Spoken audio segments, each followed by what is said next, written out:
Hola a todos, bienvenidos al primer webinar de DHL y Conecta Américas, cómo hacer negocios en China, mitos, realidades y tendencias. Antes de presentar a los expertos que nos acompañan hoy, quiero agradecer a DHL Express por su apoyo en la realización de esta serie de webinars sobre comercio exterior que les traeremos a todos los miembros de conectamericas.com a lo largo del 2015. DHL Express es uno de los 4 socios ancla de conectamericas.com, la primera red social empresarial de las Américas, patrocinada por el Banco Interamericano de Desarrollo. Conecta Américas ofrece un ecosistema virtual en el que empresarios de nuestra región se vinculan con clientes, proveedores e inversores en todo el mundo, acceden a información práctica y capacitación sobre cómo realizar transacciones internacionales y obtienen información sobre las oportunidades de financiación disponibles en su país. DHL Express es una empresa líder mundial en logística y transporte, prestando sus servicios en más de 220 países y territorios. Con más de 40 años de experiencia en comercio exterior y un profundo conocimiento del mercado internacional, DHL tiene la gran misión de apoyar y facilitar el proceso de internacionalización de las pymes. De ahí esta contribución con los webinars de Conecta Américas. Como parte del pilar de aprendizaje de Conecta Américas, estamos ofreciendo estos seminarios online gratuitos con el objetivo de fortalecer las capacidades de los empresarios y emprendedores de la región en temas prácticos y puntuales que abarcarán logística internacional, el proceso de exportación e importación, comercio electrónico, marketing digital y mucho más. Así que no olviden registrarse en conectamericas.com para expandir sus redes de contactos de negocios dentro y fuera de sus países, informarse sobre nuestros próximos seminarios en vivo y acceder a las videoconferencias grabadas. Todos los webinars que transmitiremos serán grabados y estarán disponibles en conectamericas.com para que los tengan como material de referencia. También los invitamos a que sigan a Conecta Américas en Facebook y Twitter para mantenerse informados sobre los nuevos servicios, ofertas, eventos, cursos, webinars y artículos relevantes sobre fortalecimiento empresarial y comercio exterior que tenemos disponibles para ustedes. Además, registrándose en conectamericas.com podrán acceder a una oferta especial de DHL y ganar hasta un 20% de descuento para el envío de documentos y paquetes internacionales con DHL Express. Bueno, y sin más preámbulos, quiero presentar a los panelistas que nos acompañan el día de hoy. Tenemos el placer de contar con un gran experto de DHL, el señor Ji Shang Wang. El señor Wang nació en Taiwán y emigró con su familia a Sudamérica a sus 7 años de edad. Actualmente reside en Panamá y se desempeña como gerente del corredor China, Centro y Suramérica de DHL Express. Es además consultor en comercio exterior y negociaciones con China, e intérprete de chino mandarín y español.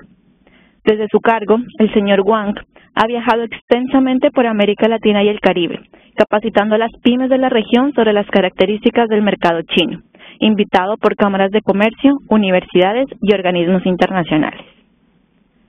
Además, al final de la presentación intervendrá el señor Pablo Durán. El señor Durán es gerente general de Repicom Limitada y Todo 24 Electronics, 2 pymes ecuatorianas que se dedican a la importación y comercialización de productos de tecnología, electrónica de consumo y equipos de oficina. El señor Durán hace negocios con empresarios chinos hace ya más de 6 años y nos contará su experiencia navegando la cultura de negocios en China. Por último, tendremos un espacio para resolver algunas de las preguntas que el público nos hizo llegar. Nuevamente, bienvenidos y le doy la palabra al señor Wang. En nombre de DHL, quiero agradecer a Conecta América por esta excelente iniciativa y por el honor que me permite hacerle esta pequeña presentación. ¿Cómo hacer negocios en China? Mitos, realidades y tendencias. En la actualidad, sabemos que las negociaciones con China está experimentando un auge. Y lo que se pretende con esta corta presentación es poder ayudarle a generar mejor sinergia con la parte de China. Contenido.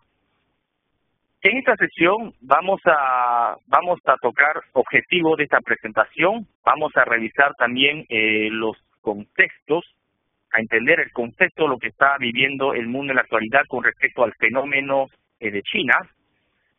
Vamos a desarrollar sobre cómo identificar a un proveedor o cliente en China. Vamos a hablar de los procesos, tanto de importación como de exportación en China, y finalmente aportar con algunas sugerencias interesantes para sus negociaciones. Objetivos. Como objetivos está el de entender la cultura. Vamos a resumir un poco sobre cómo el entendimiento de la cultura nos puede ayudar a mejorar las negociaciones con los chinos. Vamos a reportar también sobre los conceptos de la triada que utilizan los chinos en las negociaciones. Revisaremos el comportamiento y las tendencias de las empresas chinas desde la globalización. Hablamos del año 90, 2000 y en la actualidad.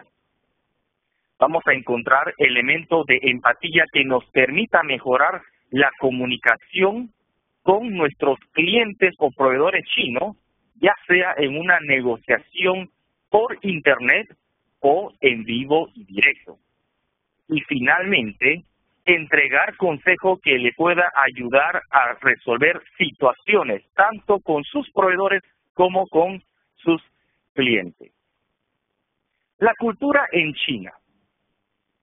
Cuando nosotros pensamos en China, y para muchos que no han tenido la oportunidad de conocer este gran país, lo primero que se le viene a la mente es tal vez el tema de arte marcial, o tal vez una calle tradicional, una avenida amplia de Beijing, inundado por miles y miles de bicicletas.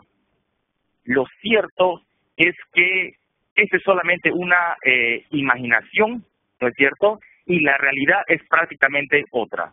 Lo que les puedo comentar es que el desarrollo de los últimos 25 años prácticamente sorprende a los extraños y a lo propio. Pero para poder entenderlo mejor, considero que es importante entender que China es un país que se caracteriza por su gran población. Es el país más poblado del mundo y a su vez es multiétnico, con un alto grado de diversidad cultural. Ahora, si bien el gobierno reconoce oficialmente 56 grupos de etnia, pero acá surge algo muy interesante que es importante conocerlo. Primero, que de las 56 etnias, hay una etnia mayoritaria que se denomina Han y que ocupa cerca del 94% de la población total, como primer punto. Segundo, cada etnia tiene su propio lenguaje. Sin embargo, cada provincia, cada ciudad también tiene su propio idioma o dialecto. De tal modo que se tiene identificado cerca de 170 dialectos.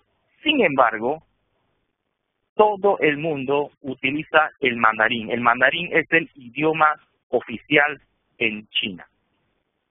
La República Popular de China es un estado gobernado por un solo partido. Y cuando hablamos de este punto, también hay que hacer una separación entre lo que es la cultura y país.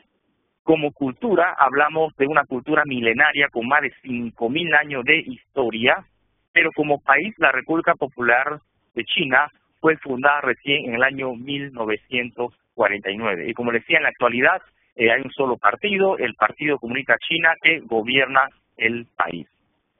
Ahora, todo el fenómeno económico que estamos viendo, estamos apreciando en la actualidad, se debe a una reforma que se inició prácticamente en el año 1978. Vamos a desarrollar un poco sobre los datos más importantes de China. En la actualidad, sabemos que China ya es parte del motor de crecimiento de la economía mundial. Es prácticamente la segunda economía del mundo detrás de los Estados Unidos y también se caracteriza por ser el primer exportador y segundo importador del mundo.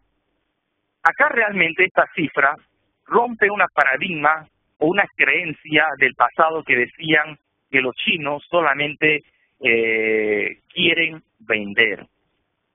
Con esta cifra nos muestra que uno no solamente puede ir a comprar a China, sino que también puede ir a vender a China. ¿Por qué? Porque China no es un país autosuficiente. Así como vende, pues también demanda, y los números lo demuestran.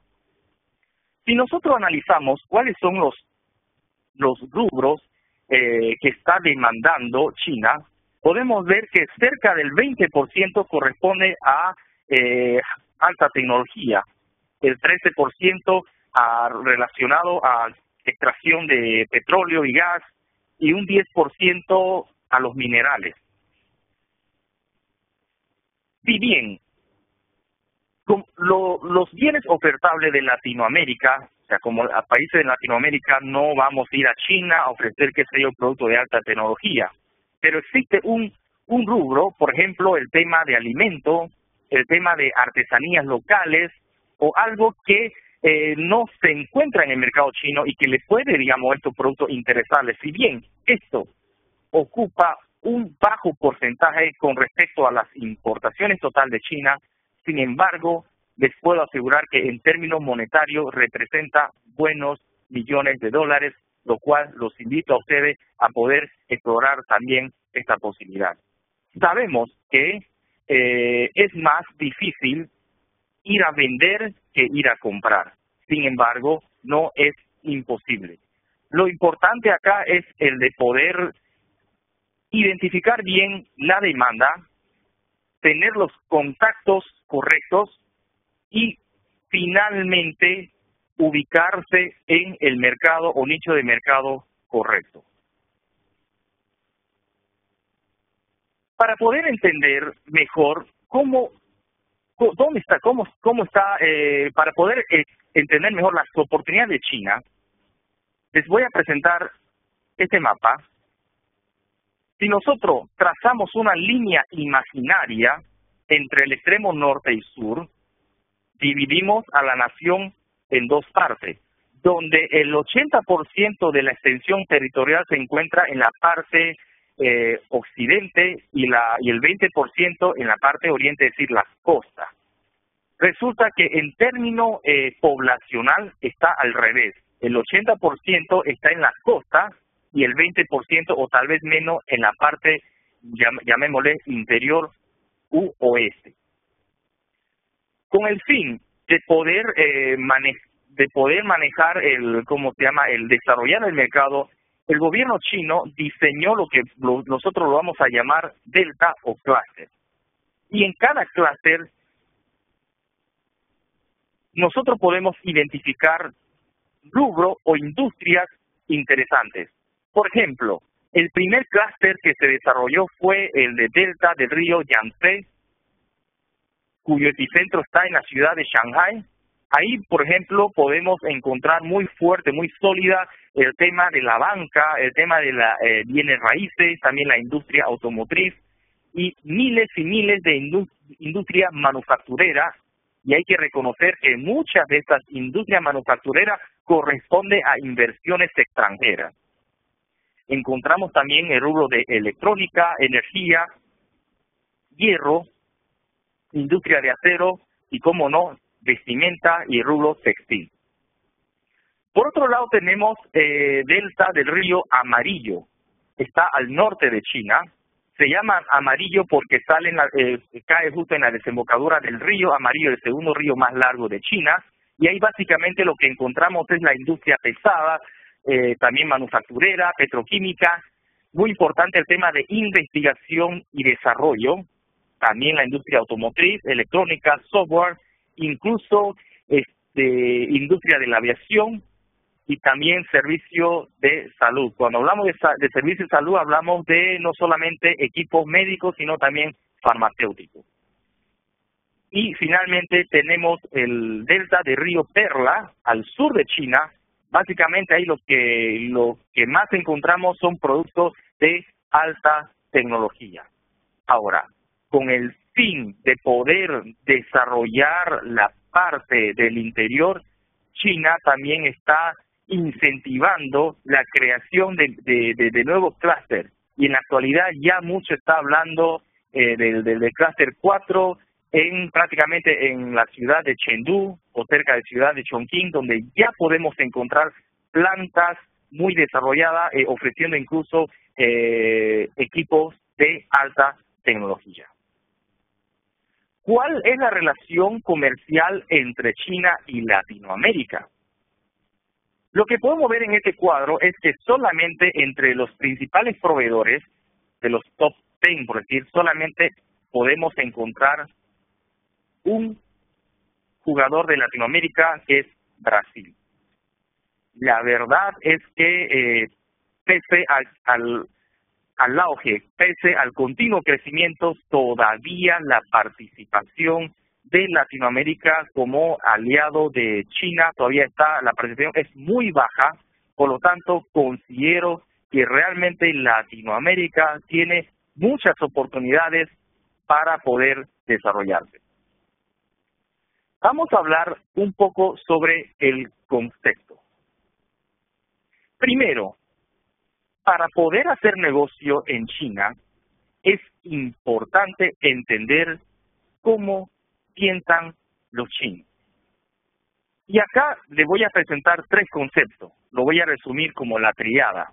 Y la triada, más que concepto, es una filosofía de vida. Primero tenemos el Guanxi, luego el Renqing y tercero Xingyong. ¿Qué es el Guanxi? El Guanxi básicamente es las relaciones entre personas, es el networking. A diferencia del occidente, los chinos le dan mucha importancia a este concepto y lo viven. En China, normalmente el tema de Guanxi ellos lo diseñan.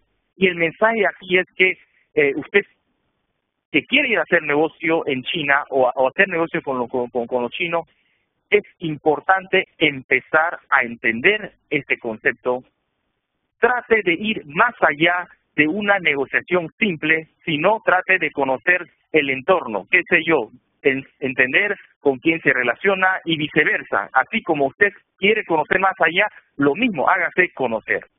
Por otro lado, está el tema de Renqing. ¿Qué significa Renqing? Renqing significa sentimiento, pero en la práctica esto significa como una deuda o cadena de favores. Por ejemplo, los chinos, la cultura china se caracteriza por ser por ser muy servicial. Cuando uno le pide un favor, nunca le niega. ¿Pero por qué lo hacen? Lo hacen de una manera pues desinteresada, porque ellos tienen la convicción de que si hace un bien, lo van a recibir de una u otra manera, si no de la manera directa, va a ser de una manera indirecta. Pero solamente el Guanxi y el Renqing no funciona. Hay que complementarse con algo que se llama Xingyong. Xingyong significa confianza y la confianza es sinónimo de dinero. Cuando hablamos de confianza, simplemente recomendarle tener cuidado en que el concepto de confianza que se maneja en China es muy diferente al de Latinoamérica. En Latinoamérica tenemos un dicho, le da la mano y te agarra el codo. Si esto llegara a suceder en China, pues prácticamente estaría cerrando su puerta. La recomendación final es que traten de mantener en equilibrio la triada, pero bajo ninguna circunstancia deben afectar al mianzi. Mianzi significa rostro o cara, pero en el fondo, en la práctica, significa dignidad. China se caracteriza por ser una cultura muy orgullosa que cuida mucho o le importa mucho el tema de la dignidad. Y si nosotros vamos a resumir esto, la manera de resumir esto es que los chinos, cuando empiezan a hacer negocio, empiezan siempre por la parte racional. Pero cuando entra en juego el tema de la triada, ahí se va a la parte emocional. Conociendo el contexto, sabemos que los productos chinos prácticamente empezaron a bombardear al mundo, a inundar al mundo a partir de los años 90. Los años 90 era el surgimiento pues de esta nueva economía, y en ese entonces China llenó al mundo de muchos productos, y sobre todo en Latinoamérica, con productos muy económicos, y yo no digo de mala, sino de pésima calidad.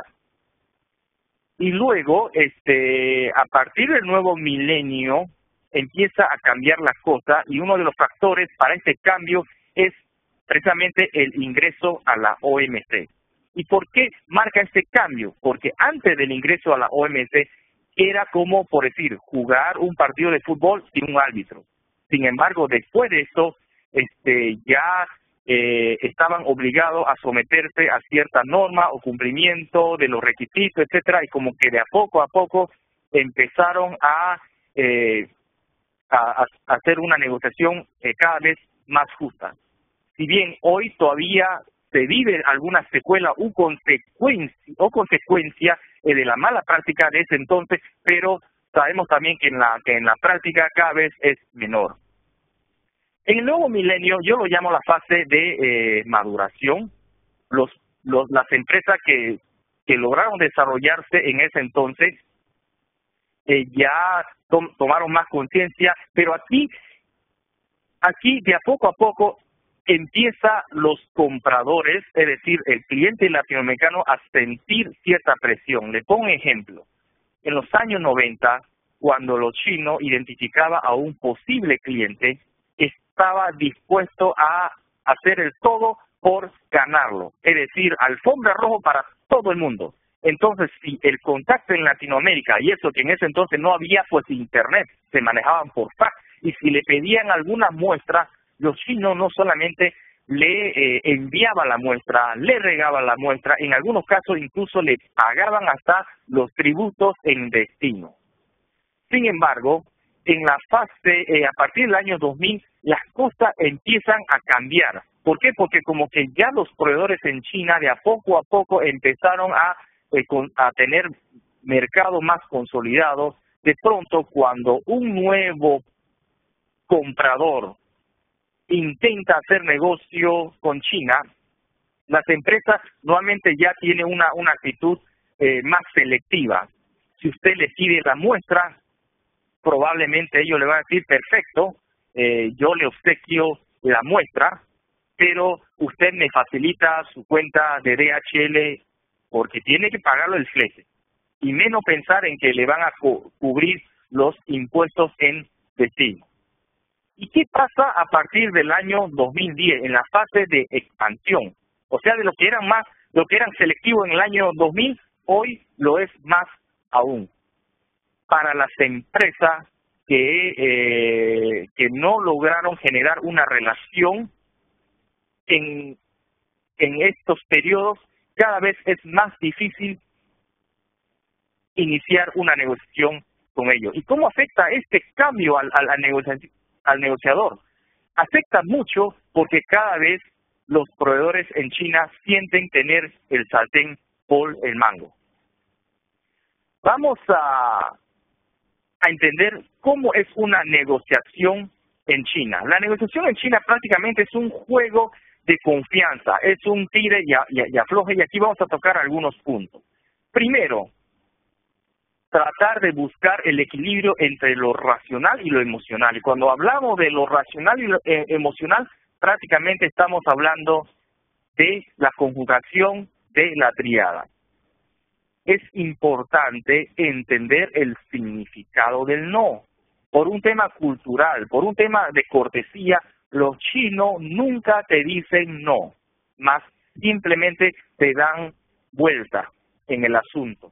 Entonces es importante entender que si usted plantea algo, propone algo, y ellos no le dan una respuesta directa y está dando vuelta en el asunto, lo más probable es que sea una negativa, que no lo va a decir de frente, pero es importante entenderlo.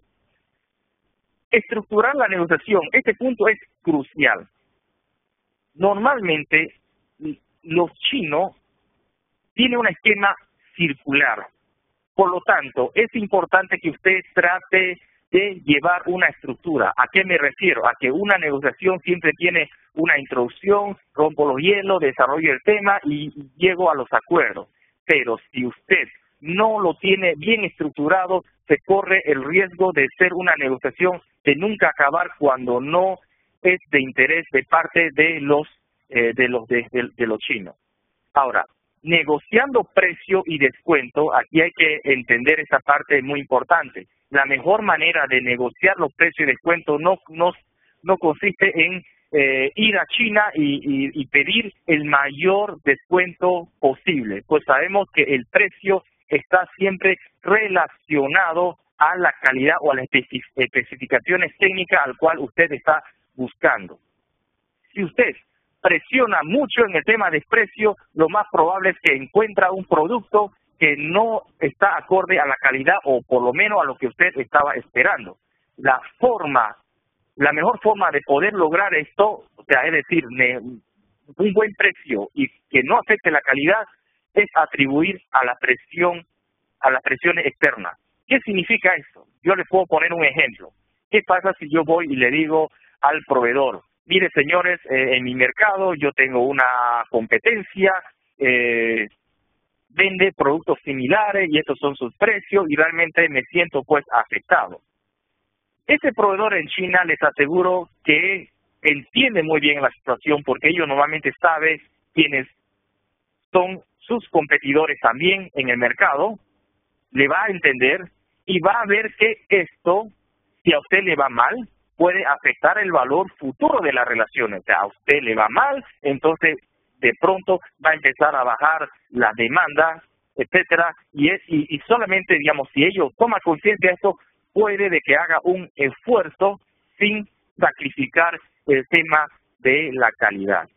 Y finalmente es importante tratar de unir las culturas, es decir, pensamiento tanto oriental como occidental. Primero, el pensamiento oriental es hace mucha énfasis en la relación personal, estatus y jerarquía, son pacientes, indirectos y pensativos, mientras que en el occidental se basa más que todo en la información disponible. Por ejemplo, cuánto sabe, cuánto vale, pero esto en la China, por el tema del Quanxi, no funciona así. O sea, en China es cuánto vale, depende a quién conoce. El pensamiento occidental, habilidad, agilidad, directo al grano, impaciente, directo y agresivo. Lo ideal es tratar de buscar un punto de equilibrio para poder desarrollar la negociación en beneficio de ambas partes. ¿Cómo identificar a un proveedor y cliente en China? La forma más tradicional está pues en Internet, y les comento que en la actualidad Connect América pues se ha convertido en una excelente opción también para esta búsqueda. Por otro lado está el tema de la recomendación. Y si nosotros hablamos de recomendación, entra de nuevo en juego el concepto de la triada. Y finalmente está el tema de visitar o programar una visita a las ferias internacionales pues en China. Ahora, ¿cómo negociar por Internet? Para poder negociar con Internet considero que hay que tomar conciencia de algunos aspectos muy importantes. Primero, la mayoría de las negociaciones se realizan en inglés, pero aquí yo debo hacer un análisis de asegurarme de que si el chino realmente domina o no domina el inglés. Y por otra parte, haciendo un autoanálisis, muchos de los latinos tampoco es que domina perfectamente el inglés. Entonces, de pronto, cometemos un error. Mezclamos el chinglish con el spanglish. Es una realidad. Por otro lado, subestimamos, creemos que porque hay la herramienta de traducciones, uno entra al Google Translator y empieza a traducir oraciones. Les aseguro que el Google Translator es una excelente herramienta, pero solamente puede usarlo para traducir palabra por palabra, más no oraciones. ¿Por qué? Porque te dice otra cosa y no a la idea, no la idea al cual uno quiere transmitir.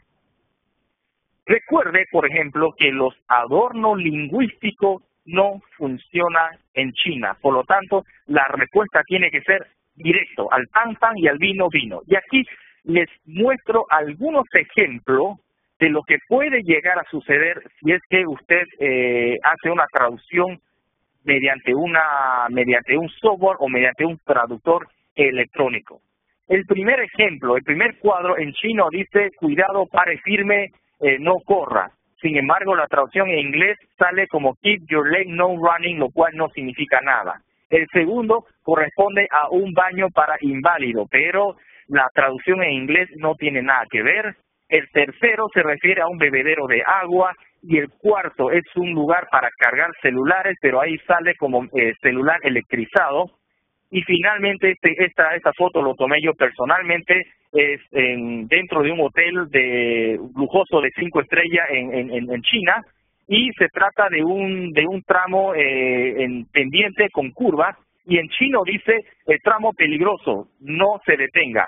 Pero la traducción en inglés le han puesto de dangerous place, please do not have to stop, lo cual no tiene nada que ver con el mensaje, digamos, inicial. Ahora, ¿por qué surgen los malos entendidos?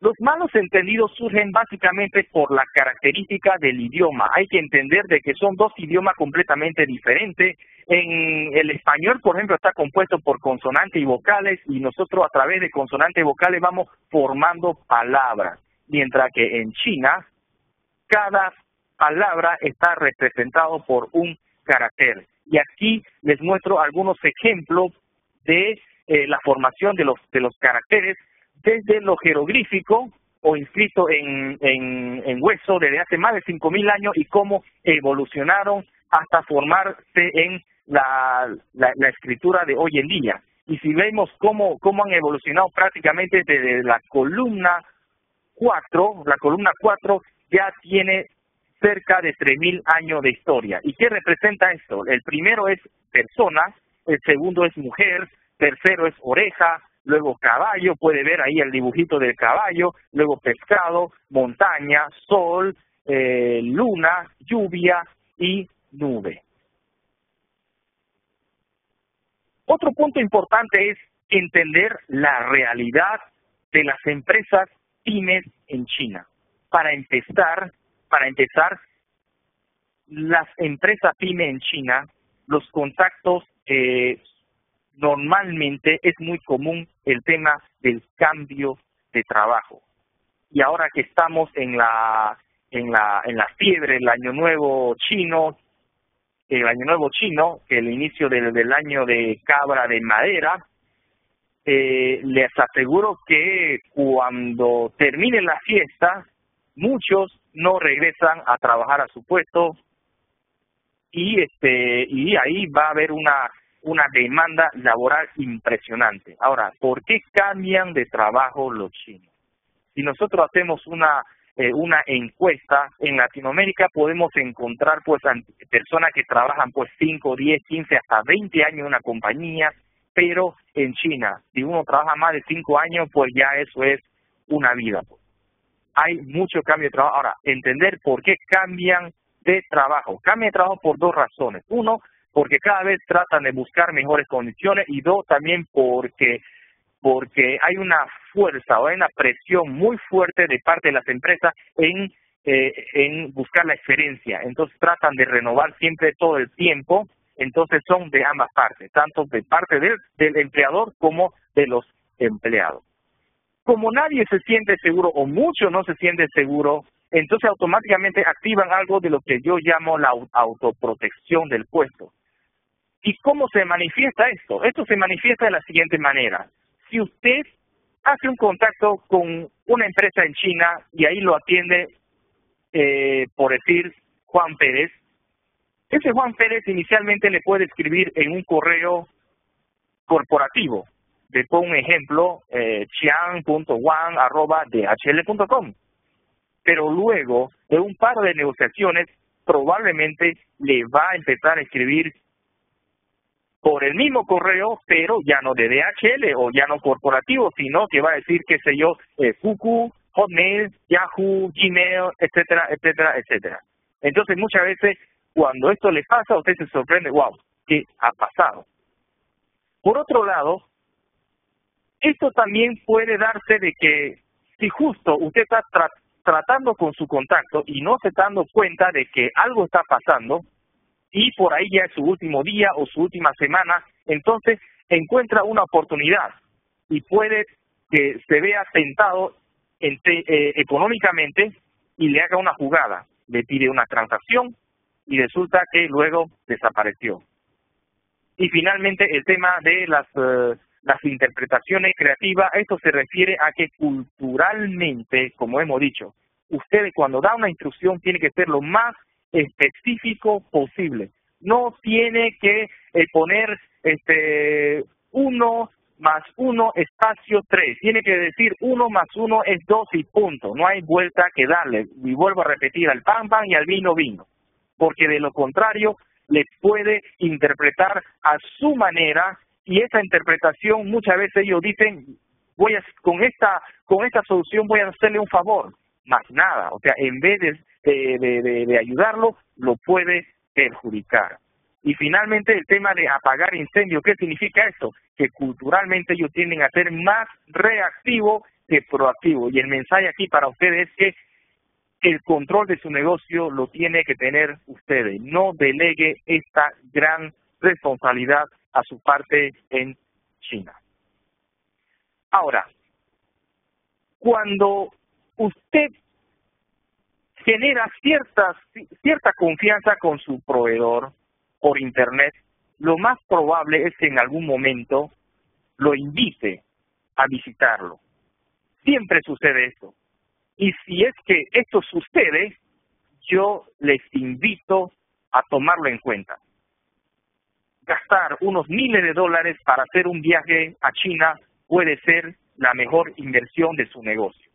Ahora, ¿qué pasa negociando en vivo y directo? Para empezar, los chinos son excelentes anfitriones. De entrada lo va a hacer enamorarse de China, son muy caballerosos.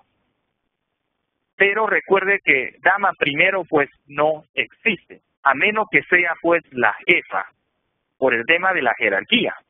Por lo tanto, a las señoritas latinas que están en China, si están en un ascensor y están esperando que le digan dama primero, pues no. Si abre el ascensor tiene que entrar, porque de lo contrario lo va a dejar el ascensor.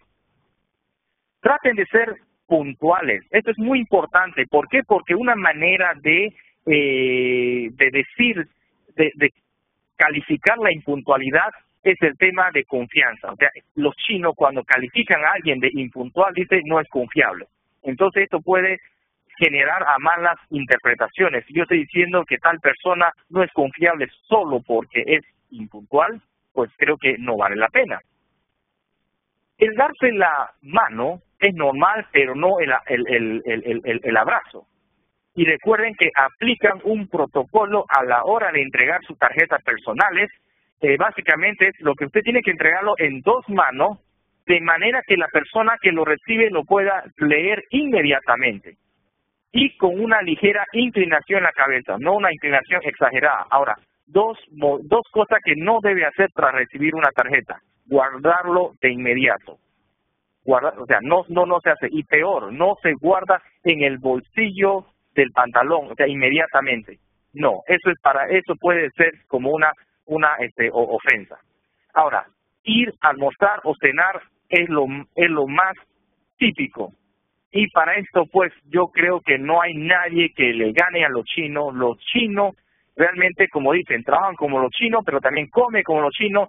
Y es increíble, ellos pueden invitarle, qué sé yo, a desayunar desde las 9 y continuar el almuerzo, o invitarle a cenar, porque acá cenan bastante temprano, pero continúan hasta 10 de la noche. Son muy presumidos. La recomendación es que traten ustedes de ser, digamos, recíprocos. Si ellos le hacen una invitación, trate de devolverle también con otra invitación, aunque es una ofensa que un huésped pague la cuenta en China. Ahora, el tema de los regalos aquí es algo importante también. Hay algunos regalos que no se puede hacer. Por ejemplo, no se puede regalar un reloj de escritorio. ¿Por qué? Porque eso significa como desearle la muerte a alguien. Pues evite eso. Ahora, usted dirá, ¿qué puedo regalar, qué no puedo regalar? Yo creo que la mejor opción es artesanía local de cada país. Ahora, el color también es importante, pero no se haga drama. O sea, los chinos le gustan dos colores, y cuando usted dice, ay, ¿qué color le gusta a los chinos? Pues piense en DHL, rojo y amarillo, son los colores más favoritos de los chinos. Y finalmente, algunas posturas que debe evitarse prácticamente, me refiero a alguna postura, digamos, de mucha relajación. Cuando usted esté sentado, trate de sentarse recto y no así como de una postura de mucha confianza. Pues eso, lamentablemente, los chinos lo ven mal. Continuamos con la negociación en vivo y directo, a menos de estar seguro de tener suficiente confianza. Algunos temas que no se debe tocar es la política, la libertad en China, el tema de masacre de Tiananmen, el tema de Tíbet, de Corea, Japón, Taiwán, etcétera. O sea, esos temas trate de evitarlos. Ahora, con el tema personal es muy interesante. Resulta que los chinos culturalmente son muy reservados, pero son demasiado curiosos. Le quieren preguntar de todo. Una de las preguntas que siempre los sorprende es ¿cuánto gana usted? Y resulta que si usted le dice, por ejemplo, yo gano $10,000 al año, y usted, ellos con una sonrisa le van a decir, no tanto como usted. O sea, son realmente bandidos en este aspecto, en este aspecto. Ahora, ¿cómo manejar esto? Cuando le haga una pregunta de índole personal, usted evalúe si quiere o no quiere responderle.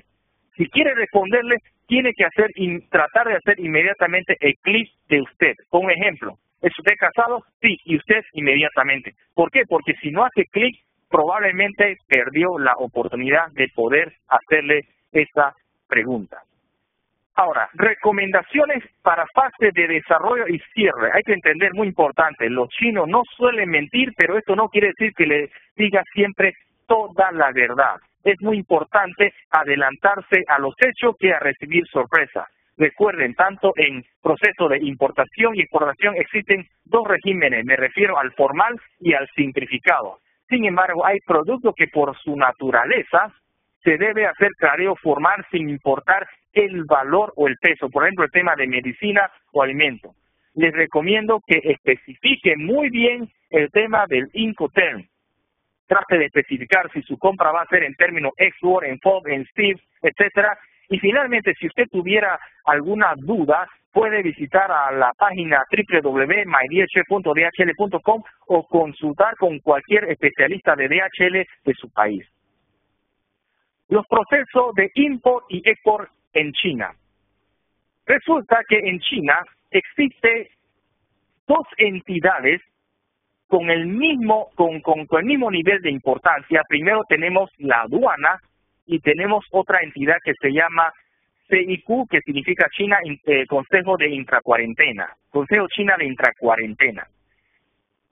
Resulta que si usted quiere importar o exportar y el proveedor cumple con la aduana, con los requisitos que le pide la aduana, pero no cumple con los requisitos que pide CIQ y o viceversa, pues ese proceso se puede verse truncado.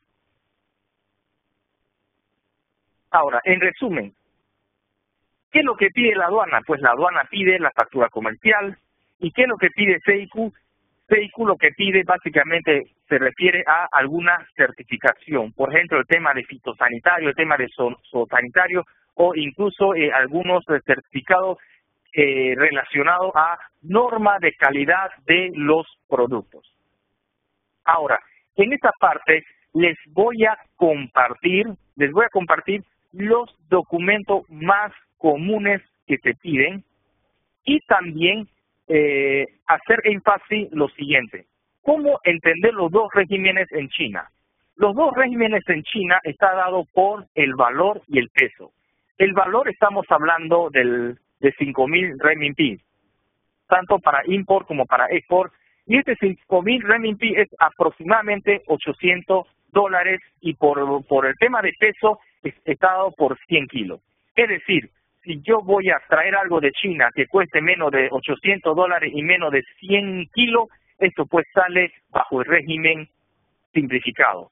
Pero si sobrepasa ya sea al valor o al peso, automáticamente esto me obliga a tener que hacer un proceso formal, es decir, al proveedor hacer un proceso formal, y aquí ya entra un tema de licencia de importación o exportación. Y hay que tener mucho cuidado porque las empresas que no cuentan con licencia de importación o exportación no van a poder comercializar productos formales, o sea, bajo el régimen formal.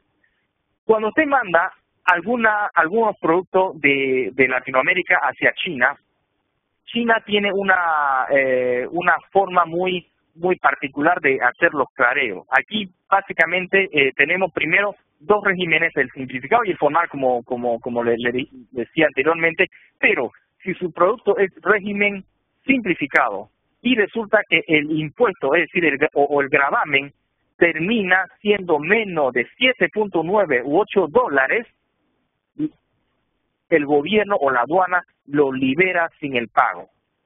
Es decir, si la liquidación es, qué sé yo, 5 dólares, entonces lo liberan automáticamente sin tener que pagar un solo centavo. O sea, es una práctica muy similar al de minimus, pero muy diferente. ¿Por qué? Porque existe producto que se graba el 100%. Le pongo ejemplo, perfume, se graba con el 100%. Entonces, si usted envía un frasco de perfume que cuesta 10 dólares, automáticamente va a generar otros 10 dólares, entonces ya estaríamos pasando de los 7.9 que menciona acá en la regla del juego. Ahora, otro punto, otra recomendación importante. Cuando usted quiera hacer una exportación a China, ojo, muy importante, validar con el destinatario de que pueda cumplir con todos los requisitos para poder hacer el clareo o la desaduanización correspondiente. ¿Por qué? Porque si llegado el momento el destinatario no puede hacer el clareo, la carga se va a quedar trancado en la aduana y ahí usted tiene dos opciones. Primero, declararse en abandono, y si usted declara en abandono, pues pierde su mercadería.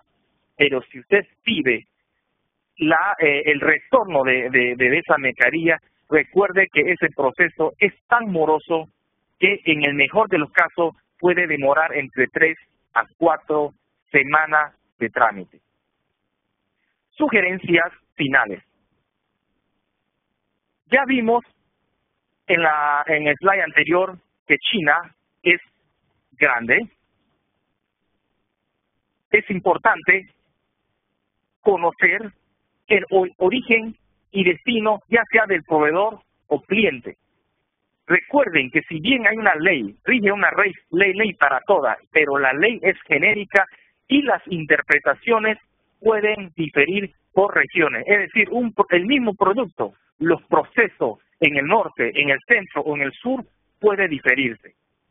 Es importante que ustedes consideren los requisitos de aduana y de CEIFU como parte de la negociación para evitar sorpresas. Algo muy importante también, nunca dé por hecho nada. No espere respuesta a una pregunta no formulada. Ahora, la realidad es que sobre todo esto sucede sobre todo en el clúster de Río Perla, en la ciudad de Guangzhou y Shenzhen. Hay muchos proveedores que no tienen licencia de exportación y le van a ofrecer siempre el transbordo o despacho por Hong Kong. Y si esto llegara a suceder, recuerde que esto puede ser una solución temporal, pero no es una solución de largo plazo. Con esto termino mi sesión de hoy, sin antes reiterar mi agradecimiento por su participación. Muchas gracias. Muchas gracias, señor Juan, por su excelente presentación. Ahora quiero darle la palabra al señor Pablo Durán, gerente general de Repicom Limitada y Todo 24 Electronics. Gracias, Alejandra, por su gentil introducción. Simplemente compartir algo de mi experiencia acerca de los negocios que hemos realizado con China. Nosotros somos una empresa importadora de productos de tecnología en Ecuador. Venimos haciendo negocios hace cerca de 8 años con China y en el camino hemos aprendido algunas lecciones importantes. Tal vez partir diciendo que lo que Chan nos había comentado, hay algunos aspectos muy importantes acerca de cómo llevar la relación con los proveedores en China, partiendo desde las diferencias culturales. Un poco ese fue el primer gran shock que tuvimos en nuestros primeros viajes al país, ¿no? Es llegar al país, conocer a la gente, pues y darse cuenta que culturalmente somos 100% diferentes. Así que hay que partir pensando que somos de culturas totalmente diferentes y eso va a dificultar un poco las cosas, aun cuando busquemos plataformas de comunicación similares, en este caso el idioma inglés, ¿no? Entonces, el primer gran shock es el shock cultural, en donde de alguna forma con la práctica y la experiencia uno aprende a entender mejor a la gente, a los proveedores y también a su forma de tratar a los clientes, su forma de negociar, su forma de hacer negocios, ¿no? Dentro de eso hay algunas sutilezas bien importantes que marcan una diferencia. Es crítico establecer esas relaciones personales que Chan mencionaba, es crítico conocer a la persona, entablar más que una relación de trabajo, entablar una relación personal, y eso es muy importante y hace la diferencia a la hora de conseguir mejores condiciones, de mejorar los precios de las ofertas, incluso de recibir información más certera por parte de los proveedores. Muchos de los negocios se cierran en verdad a la hora de una cena, a la hora de compartir un momento más informal después de tomar una copa, ¿no? Entonces, es una diferencia tal vez grande con otras culturas en donde tal vez la cultura europea o la cultura americana, en donde los negocios se hacen mucho más formales y tal vez algo menos personales. Los chinos valoran mucho ese sentido de amistad o de relación que entablan con sus clientes y eso hace una diferencia. Entonces es importante que establezcamos esos lazos, es importante viajar a China, es importante conocer a los proveedores, visitar sus empresas, sus fábricas, salir a cenar con ellos y en verdad desarrollar esa amistad. En medio de eso es cuando realmente vamos a tener información más certera de parte de ellos y vamos a tener un mejor trato y mejores condiciones. Chan también lo mencionó en su presentación. Hay una particularidad que es importante acerca de los negocios con proveedores en China. La gente que normalmente atiende las cuentas, que maneja la relación con los clientes, por un tema cultural, es muy raro que ellos le digan no, que a uno le nieguen un requerimiento, una solicitud, una exigencia, un pedido. Es rarísimo, y en lugar de dar un no frontal, van a buscar ellos a plantear alternativas o buscar soluciones incluso que no tienen mucho que ver con lo que se solicita, ¿no? Entonces siempre es importante tener presente que cuando uno solicite algo, ya sea tiempos de entrega, certificados o algún requerimiento especial o alguna solicitud que el proveedor no la pueda cumplir, generalmente no vamos a recibir un no, sino más bien vamos a recibir una alternativa, una respuesta más bien no frontal, y eso es algo que varias veces no entendemos. Entonces, si es que yo a mi proveedor le exijo que me entregue producto en 30 días, a pesar de que él me dijo que nos iba a entregar en 45, y le digo que 35 son o que 30 días son, y insisto en eso, pues seguramente el proveedor no me dirá que no, terminará aceptando o planteándome alternativas, y a la postre eso no se cumplirá. Entonces es importante tener presente esta diferencia y manejarla. Después de eso es importante también, y es parte de entablar relaciones con proveedores de confianza, hay que estar claros que existen existen empresas inescrupulosas, y hay que saber protegerse de eso.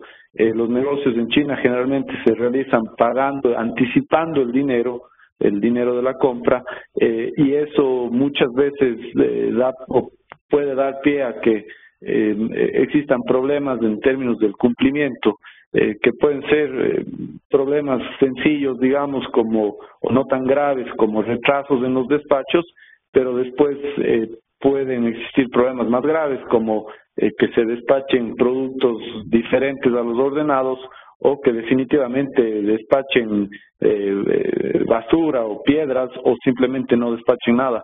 Lamentablemente creo que a la mayoría de gente que hemos hecho negocios con China nos ha tocado vivir algo parecido. En nuestra experiencia también, en un inicio fuimos de alguna forma afectados en este sentido. Realizamos un pedido y una transferencia por productos que nunca fueron despachados, que nunca los recibimos, y la persona y la empresa que supuestamente los estaba vendiendo simplemente desapareció. Entonces hay que tener mucho cuidado, hay que pensar si es que vale la pena, o si es que el costo-beneficio es importante, y contratar empresas de auditoría o agentes auditores que van a las fábricas, que certifican que el proveedor exista, que esté produciendo, solicitar también toda clase de información a los proveedores, como referidos de clientes referidos, de empresas con las que trabajan, ubicación, y hay que un poco, especialmente al principio, siempre dudar, ¿no? Siempre dudar de la información que ellos proveen, siempre hasta conocer al proveedor, siempre pensar un poco mal, en el sentido de que estoy por pagar dinero a alguien con el que no he hecho negocios antes. Entonces es importante, como les decía, realizar esas tareas previas, que son toda la indagación acerca del proveedor, acerca de dónde está ubicado, que tenga una página web, que tenga una dirección de email corporativa, que tenga números de teléfono a los que yo pueda llamar y verificar que evidentemente o realmente existan, que tenga dirección física, que después pedirles referencias de clientes con los que ya trabajen, contactar a los clientes de ellos, aunque este suele ser un punto algo más delicado. Normalmente los proveedores no están muy dispuestos a entregar información de clientes, o incluso los clientes muchas veces no les agrada recibir llamadas de alguien que está buscando referencias. Pero es importante hacer esas tareas previas, incluso pedir productos de muestra, tal vez invertir algo de dinero en productos de muestra, y por último, como les decía, contratar ya servicios especializados, que de hecho los hay empresas que ofrecen este tipo de servicios en China, en donde inspectores acuden a las fábricas o acuden a las empresas y certifican que realmente la empresa exista, que está produciendo y que está vendiendo lo que dice. Después se pueden contratar inspecciones ya más sofisticadas, incluso que verifiquen ya la calidad de los productos, el cumplimiento de certificaciones internacionales y otros requisitos más. todo eso, por supuesto, que tiene un costo y por eso es que mencionaba que siempre hay que pesar si es que el beneficio pues resulta más atractivo que el costo, y ahí tiene mucho que ver también con los volúmenes que uno pueda mover, con los precios, los montos en dinero de los productos que se estén comprando, qué tan complicados sean, qué tan especializados sean, etcétera, ¿no?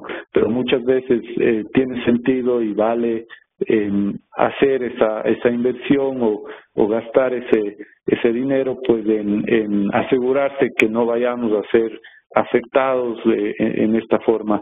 Después, cuando las relaciones se establecen, de alguna forma ya es mucho más fácil, o ya uno tiene la confianza, ya conoce al proveedor, si es que ya viajó, ya conoció la planta, ya tiene la confianza de realizar esos pagos anticipados que normalmente son requeridos el 100% de las ocasiones. Básicamente son un par de tips que creo que para toda empresa pequeña, mediana, que esté empezando a hacer negocios con China, es importante tenerlos presentes, ¿no? Hay que viajar, hay que conocer a los proveedores, hay que verificar la calidad de los productos, hay que dudar al momento de hacer transferencias de dinero, y hay que tener muy presente esas diferencias culturales, esas diferencias de idioma, esas diferencias de horario también que complican algo más del trato con los proveedores en China. Por mi lado siempre trato de que las cosas queden por escrito, de que haya un respaldo de mensajes de correo electrónico para siempre tener incluso con ellos esas negociaciones, de esos respaldos vigentes a la hora de realizar pagos y demás. Esta es un poco mi experiencia, espero que sirva de ayuda para pues las empresas que están empezando a hacer negocios con China y pues les sea útil a la hora de hacer buenos negocios y de realizar esos acercamientos comerciales.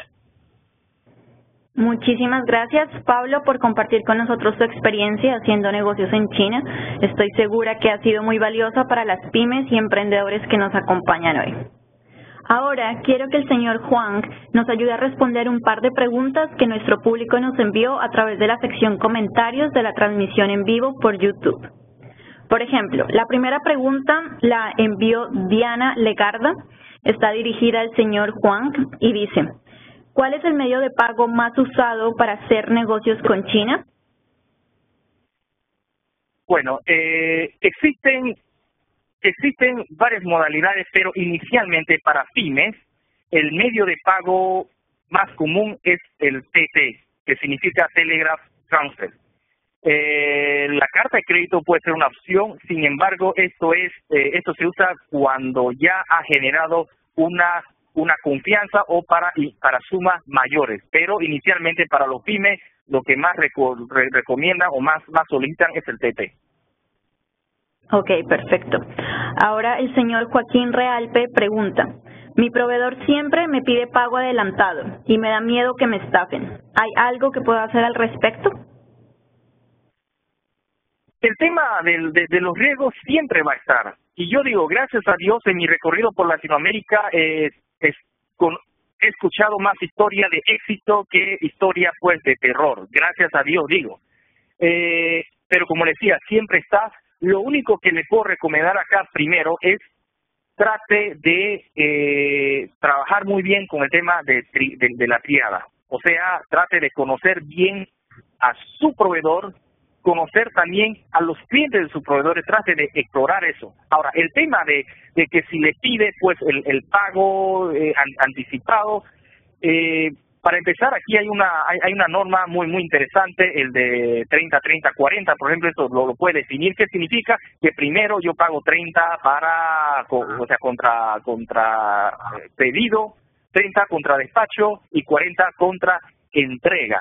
O sea, esto es una práctica que debería pues negociarlo, y que la parte en China debería entender su posición y flexibilizarse. Ahora, si es una empresa intransigente, por decir, que le dice, no, yo quiero que me deposite el 100% o nada, o le está imponiendo demasiadas condiciones, yo creo que aquí vale la pena explorar otras posibilidades. Hay que entender que en China usted no va a encontrar 1, 2 o 10 proveedores, encuentran cientos o incluso miles. Gracias. Ok, Juliana Posada pregunta, si quiero asistir a una feria comercial en China, ¿cuál sería la más recomendada en el sector de agroindustria y manufacturas? Para empezar, China tiene una carta inmensa sobre probabilidades de feria y recuerde el tema de los clústeres. Normalmente la feria, o sea, la fortaleza de cada rubro está dado por el dominio de cada clúster. Sin embargo, para una persona que está yendo por primera vez a China, mi recomendación, y aprovecho, es que viaje en abril y octubre. ¿Por qué abril y octubre? Porque ahí son clima más favorable para sobre todo para los latinos, eso por un lado, y por otro lado está la famosa feria internacional, se llama Canton Fair, está en la ciudad de Guangzhou, y precisamente tiene sus versiones también en abril y octubre, y son de 3 semanas, y en 3 semanas usted puede encontrar diferentes rubros, es decir, abren 3 días por cada rubro, y ahí normalmente usted puede encontrar un compendio de todo. Y lo recomiendo como un primer acercamiento. Ya luego de eso, cuando usted sabe muy bien, tiene muy definido lo que usted está buscando, pues ahí puede empezar a buscar otras opciones de las ferias ya por industria en las otras ciudades. Pero inicialmente, o para una persona que quiere emprender un primer viaje a China, pues le recomiendo el famoso Canton Fair. Gracias. Perfecto. Y la última pregunta, señor Juan. Janine Esteves nos pregunta, ¿cómo puedo estar seguro de que mi proveedor es el fabricante y no un simple intermediario? Bueno, esta es una pregunta muy interesante que lo hace, que me lo hacen todo el tiempo. Para empezar, uno tiene que reflexionar cuál es la cantidad de mi pedido, o sea, cuál es qué cantidad quiero comprar. 2, en China, por el manejo del Guanxi, todo el mundo le va a decir yo soy fabricante, más nadie es fabricante. Usted puede contactarse con un fabricante si sus pedidos son pues millones y millones de piezas. Solo así usted puede darse luego decir, sí, probablemente yo estoy tratando con un fabricante. El tema es, la clave no es dar con el fabricante. ¿Por qué? Porque el fabricante de pronto no le interesa venderle 1, 10. A los fabricantes le interesa venderle pues millones y millones. Y precisamente por el tema de la triada, los proveedores en China o los fabricantes en China tienen una red de distribución, qué sé yo, es como decir, tiene un distribuidor que atiende pedido de 1 millón, otro que atiende un pedido de 100,000, otro que atiende un pedido de hasta 10,000 y otro que atiende pedido pues de hasta al de tal. Entonces, más que preguntar si mi proveedor es fabricante, yo debo preguntar cuál es mi peso, o sea, qué represento yo para este proveedor. Esa sería mi respuesta. Gracias. Ok, muchas gracias, señor Juan. Se nos ha terminado el tiempo. Quiero extender un afectuoso agradecimiento al señor Juan y al señor Durán por sus valiosas contribuciones y por su participación en el primer webinar de DHL y Conecta Américas, Cómo hacer negocios en China, mitos, realidades y tendencias. A nuestro público, por favor, para poder participar de los próximos webinars en vivo y para acceder a la grabación de esta y otras videoconferencias, los invitamos a que se registren en conectamericas.com. Muchas gracias y hasta la próxima.